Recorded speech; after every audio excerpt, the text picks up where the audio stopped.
So in the last week we started with a new topic which was symmetric key encipherment. So it is a type of cryptography technique, right?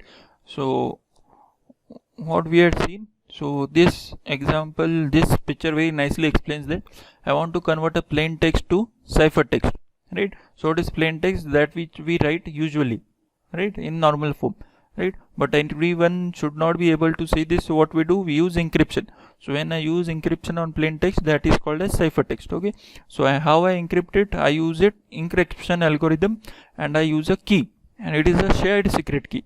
Means while decryption also I use the same key. That is why it is called as symmetric key cipher. Okay, so this is the general idea of a symmetric key cipher, right? And what is the importance again? For encryption as well as decryption we use the same key. That is what is shown here. So then we saw various type of attacks. So they were ciphertext only, known plain text, chosen plain text, and chosen ciphertext. So we have already seen this, so let's go further. So we started with the types of ciphers. So there were basically two: substitution and transposition ciphers, right? So last week we were done with substitution cipher. So let's do that in a jiffy. So what does it do? It replaces one symbol with another. That is a simple explanation of substitution cipher. And we have types of substitution cipher. So monoalphabetic and polyalphabetic. In monoalphabetic substitution, what we do, the relationship between symbol in the plain text to a symbol in the ciphertext is 1-to-1, and in polyalphabetic is it 1-to-many. So if you see here, the two L's are converted to two O's, so it is probably monoalphabetic. Again, why we say probably? Because we are not sure what about the other alphabets, right? But if you see here, first L is converted to N and second L is converted to Z, so you definitely say it is not monoalphabetic, right? So the simplest monoalphabetic cipher is shift cipher. So what we do, before going there, we use this notation that small cases are used for plain text and capital letters are used for ciphertext. And A to Z are 26 numbers, so we name them from 0 to 25. So this acts as a key, sort of.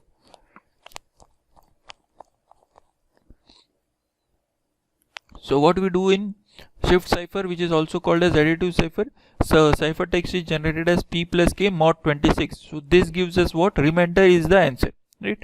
So when the cipher is additive, the plain text, ciphertext and key are integers in Z26, means they always lie from 0 to 25.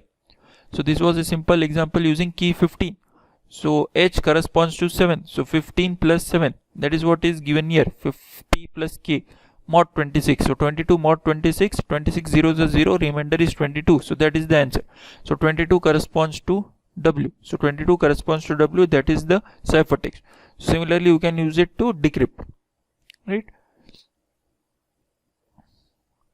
So then we saw with the example that using a brute force attack, that is working on numerous number of keys, what we can do, we can decipher or decrypt the ciphertext. So here we get that a key equal to 7, the message reads as not very secure, so it makes some sense.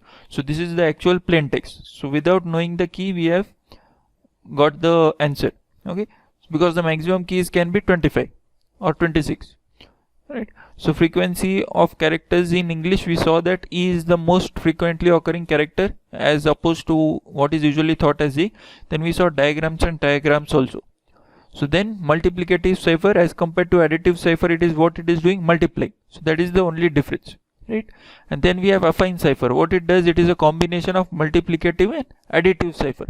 So first it takes uses the multiplicative cipher with a key K1, then it uses a different key and uses the answer obtained from the previous cipher as plain text. It considers it that plain text and uses a key K2 to use a additive cipher. So these were the examples we used.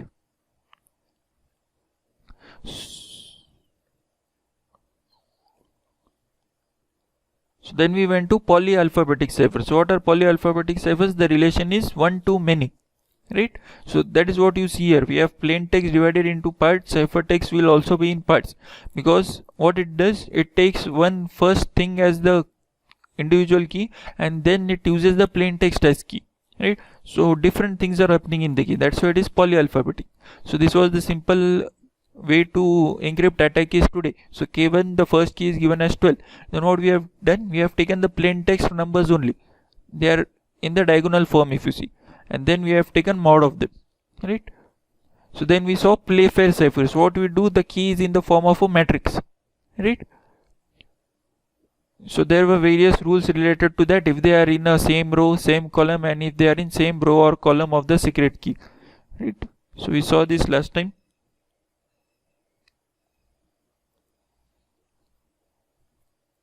So then Wigner cipher. What happens in a Wigner cipher?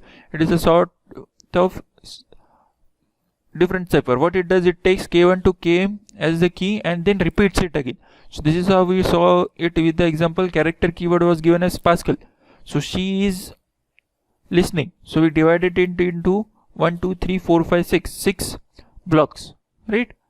So Pascal is 6 blocks. So from 7th block what we do, or the second block what we do, we again start with Pascal. So if you see, Pascal corresponds to 15, 0, 18, 2, 0 and 11. So from that slide. So then we have Hill cipher. So we did not discuss this because it requires multiplicative inverse. So that will come later, right? So then we saw that one-time pad gives perfect secrecy, right? So that is also called as Vernam cipher because it was invented by Vernam, right? Then this was Rotor cipher, which was used in the World Wars by Germany. So let's proceed further with the actual topic for today, which is transposition cipher. So what does transposition cipher do? It does not substitute one symbol for another. Instead, it changes the location of symbols. So it is a very crude, very important difference here. So transposition cipher, what it does, it, I can say, reorders symbols, right? So first type is keyless transposition symbols, right?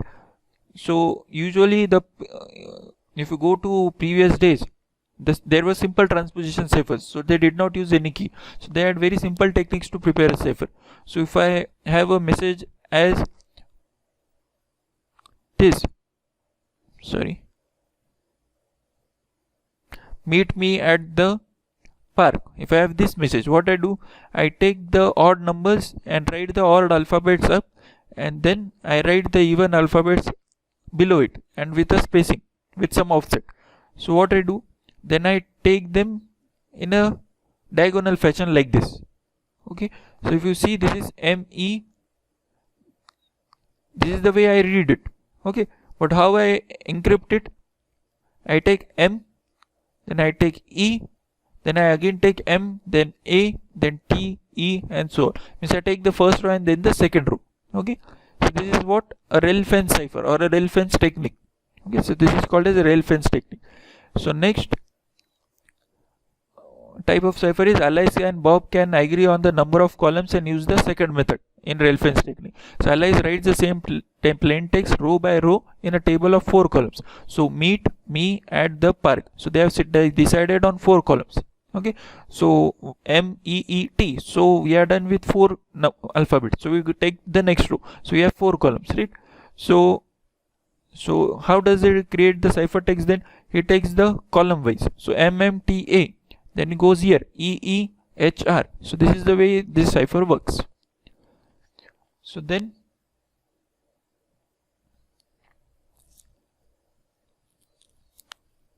obviously this is what reordering the symbols. So it is a location cipher. Okay, sorry, transposition cipher. So now what is done here? The second character in the plain text has moved to the 5th position in the ciphertext, right? And the third character has moved to the 9th position. That is what is this showing. First is at the first only, and second has moved to the 5th, and third has moved to the 9th. So it is what ordering of the symbols or reordering of the symbols. So it is what which cipher? Rail fence cipher, or modified version of rail fence cipher, right? So what is happening, we say this technique is called as the characters are getting permuted. But if you observe, there is a pattern in the permutation. What is happening? 1, 5, 9, 13. So this is one pattern. Then you get 2, 6, 10, 13. So then 3, 7, 11, 15. So there is some pattern. What is that pattern? In each section, the difference between the two adjacent number is always 4. So that is the different pattern here when you use this technique. Okay, so that is the disadvantage of this technique. So what is happening in keyless transposition ciphers? The keyless ciphers permute the characters by writing plain text in one way and reading it in other way. The permutation is done on the whole plain text. So if you saw, we use permutation on the whole plain text, right, to create the whole ciphertext. Another method is what? To divide the plain text into group of predetermined size called blocks and then use a key to permute the characters in each block separately. So let's see that technique here. So Alice needs to send the message now again to Bob. So it reads as enemy attacks tonight. So okay, so we divide it into blocks of 5. So 1, 2, 3, 4, 5. Okay, so then 1, 2, 3, 4, 5. So but if you observe, for the last part we end with only 4. So we attack a dummy variable, let's say Z.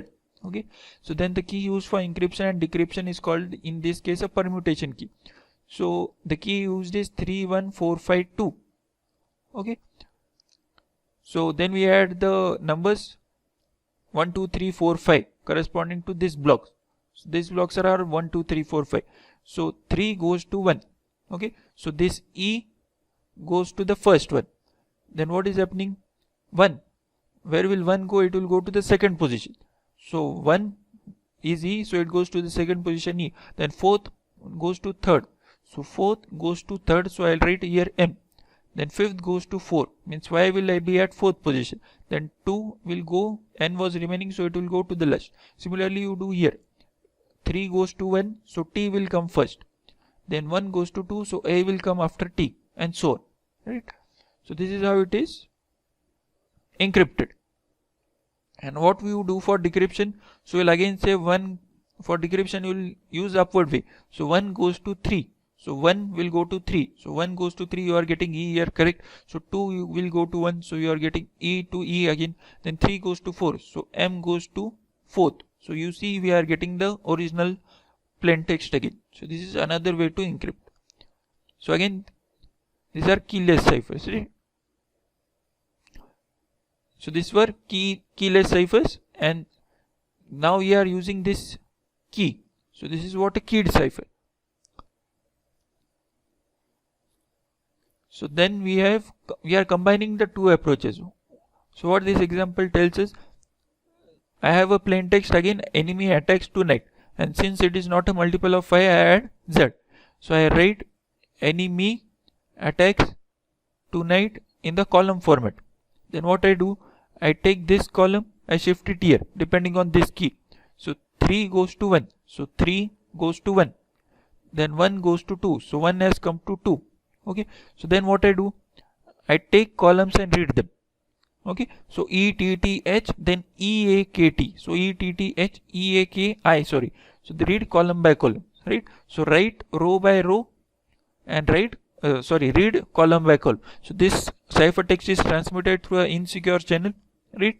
So then again write column by column, because the Bob knows what is the encryption algorithm and key he will be knowing. So again read row by row. So you will get the original plain text, right? So in previous example, this should be 3.26. What was done? A single key was used in two directions for the column exchange, downward for encryption and upward for decryption, right? So what we do, it is customary to create two keys. So what we can do, 31452 is the encryption key, and we can have the 25134 as the decryption key. How we got 25134? So 3 is going to 1, then 1 is going to 2, right? So in the opposite way, 2 is going to 1, right? So 2, then what is going to 2? 5 is going to 2, so next decryption is 5. Then what is going to 3? 1. So next I have 1, and so on. So this is the decryption key. So I can have different keys also. Okay. So then the question is how to generate the decryption key. So there should be some method. Okay. So what we do, we take the encryption key. This can be an exam question. It has been asked once. So I have the encryption key. You write it here. So 2631475. Then you add the index. So 1, 2, 3, 4, 5, 6, 7. So this is the key and this is the index. Okay. So what you do, then you swap them. Means then you write the index again below it, and then you again write the encryption key. Okay, so then you sort them. So how you sort them? So 1 is corresponding to 4, so you write 4. 2 is corresponding to 1, so you write 1. then 3 is corresponding to 3, so you write 3, then 4 is corresponding to 5, so 5, then 6, where is it, so 6 corresponds to 2, then you write 2, and 7 corresponds to 6, so you write 6, okay, and 5 corresponds to 7, I think I forgot 5, so you got this number, so this is my decryption key, okay. So again, I hope you understood. What I do, I take the key, then I add in indexes, so 1 2 3 4 5 6 7 in numerical manner only. I'll arrange them and add the index, then I write them this by swapping. So after this I again copy the index, then what I do, and again write the key in the next row, and then I use sorting, okay. So then instead of using these techniques, what we can do, we can also use matrices, okay. So this is representation of the key as a matrix in transposition cipher. So we had 3 1 4 5 2 as the encryption key. So what I do, this is a 5 numbers, so I use a 5 by 5 matrix, okay. So it is in position 3, so I take the third row, the rest all are 0. This is in position 1, so I take the first row, rest all are 0. This is in fourth, so I take the fourth row, rest all are 0, and this was my some plain text, okay. So I multiply and I get the cipher text, okay.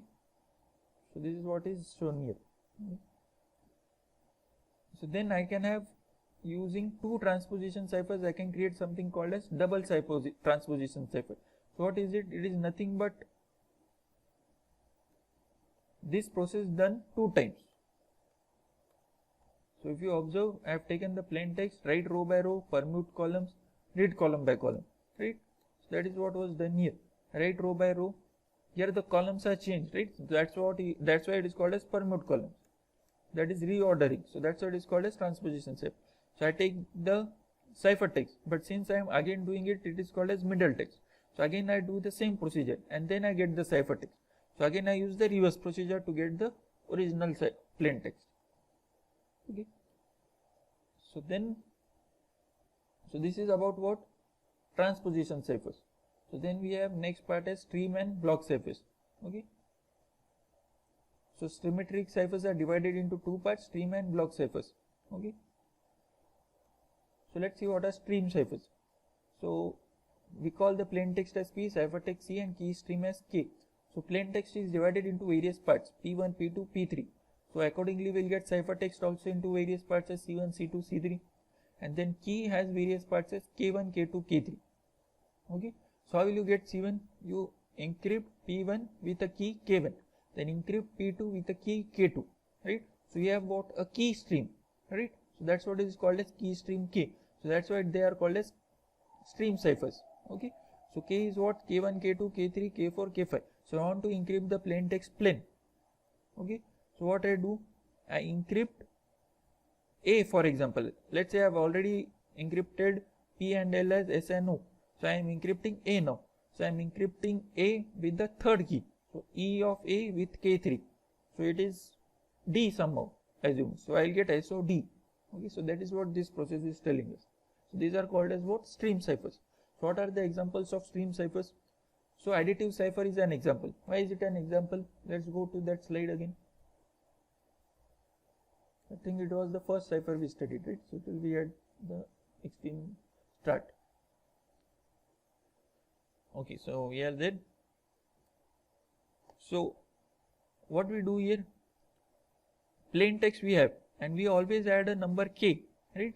So we do it what? It is a mono-alphabetic cipher. So we do it 1-to-1 relation, right? So it is what? 1-to-1. So for LV alphabet we add that key. So K1, K2, K3 equal to K here. That is why it is also an example of stream cipher, right? So let's see the next example for stream cipher. So next, the mono-alphabetic substitution ciphers which we discussed are also stream ciphers, okay. But what is the difference here? The key stream in this case is the mapping of the current plain text character to the corresponding ciphertext character in the mapping table, okay. So mono-alphabetic ciphers.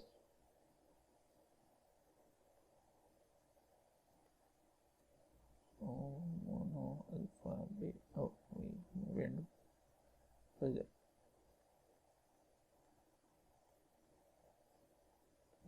alphabetic, yeah, here. So what we do here,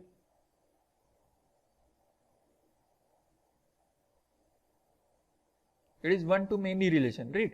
So that's why we have, so this is A is encrypted as N, B as O, C as A.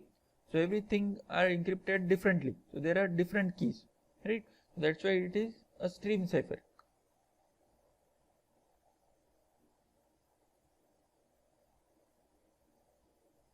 So where be, yeah. So we are done with this.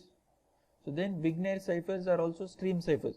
So what was the key? K1, K2, Km. Then K1, K2, Km again was repeated. So these are nothing but example of stream cipher, right? So next, this is not important, so I'll skip that. Then we have block ciphers. So what we do in blocks, a group of plain text symbols of size M, and M should be greater than 1. Then only it is called as block. So you cannot just encrypt one alphabet. So then it is not called as block ciphers. So a group of plain text symbols of size M, where M is greater than 1, are encrypted together, creating a group of ciphertext of the same size. A single key is used to encrypt the whole block, even if the key is made of multiple values. Okay. So I have divided the plain text into 3 blocks: PLA, INT and EXT. Okay. So what I have to do, I have to take the key and encrypt these 3 together. So that is what my block cipher does. Okay.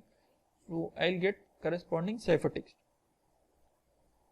So Playfair ciphers, so we saw that it is in the form of a matrix, right? So they are what? Block ciphers. Why? Because if you see, I'll again show you that if you have forgotten.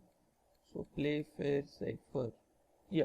So what we do? We take 2 alphabets at a time and encrypt always, right? So that is the reason it is what is example of block cipher.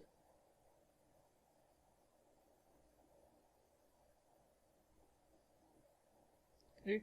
So similarly, when we'll study Hill ciphers, we have not done that. They are also block ciphers, right?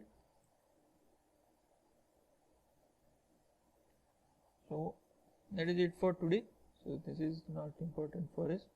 So next we'll start with DES and AES. So they are also examples of block ciphers.